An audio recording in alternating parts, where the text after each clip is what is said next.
everyone, happy Friday. Today is January 30th. Today we are going to be talking about setting communication boundaries. Boundaries are not to change other people's behavior, but they are to protect you and they are to teach others how to treat you. The first thing we're going to do is pinpoint what our limits are. So what are the things that's causing us stress, distress, resentment, bitterness, etc., etc. We're going to use I statements. This is a little different professionally, but let me tell you personally, you can say, I feel disrespected when you call me out of my name. I would appreciate if you don't do that. Professionally, it's a little different. You want to focus less on your feelings when you're talking to someone professionally. I accepted this position with the goal of using my background in communication to make an impact.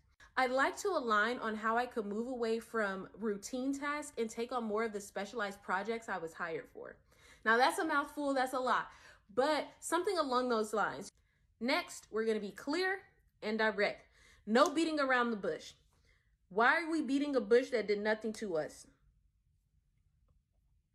No beating around the bush, no leaving hints, none of that. We're going to come out and say exactly what it is that we want, and we're going to communicate our boundaries as much as we can and as early as we can before the project begins. You don't want to wait till people have crossed the line and then say, oh, well, this is a boundary that I'm setting. No, set the boundary ahead of time. Let them know this is what it is. So when that line is crossed, if that line is crossed, they already knew what your boundaries were. If someone crossed your boundaries and they don't know that that's a boundary of yours, it is on you.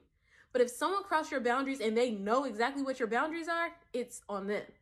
So you can say something along the lines of, I don't check emails on weekends. So if someone emails you on a weekend and you've already communicated that you don't check emails on weekends, if they get upset with you for not checking your emails on the weekend, it's nobody's problem. You've already communicated that you don't check emails on weekends. You should not lax your boundaries for anyone. Companies do a really good job of making things seem urgent and important, but somebody else's poor preparation does not constitute an emergency for you. We are going to be consistent and enforce consequences. So with the example of the email, you don't check emails after 5 p.m. The consequences of that is if someone emails you after 5, you're not going to respond. You may get to it in the morning when you come into the office, but you're not responding after 5 p.m. Remember, these are consequences, not punishment. Sometimes those consequences could be leaving the conversation. If you say, I'm not engaging in gossip and people are still gossiping around, you can leave the conversation. You don't have to be a part of that. Sometimes the consequences is leaving the friendship. If you have communicated something that you don't like that someone does and they constantly still do it, they don't care about your boundaries. Leaving the company. I know that it sounds like all the consequences are leaving, but these are just some of them. These are some of the possible results of boundaries being crossed. Here are some examples that I've gathered of things that you can say. I value our friendship, but I prefer not to talk about my finances. I cannot take personal calls when I'm working. I can't take on the emotional burden of this situation.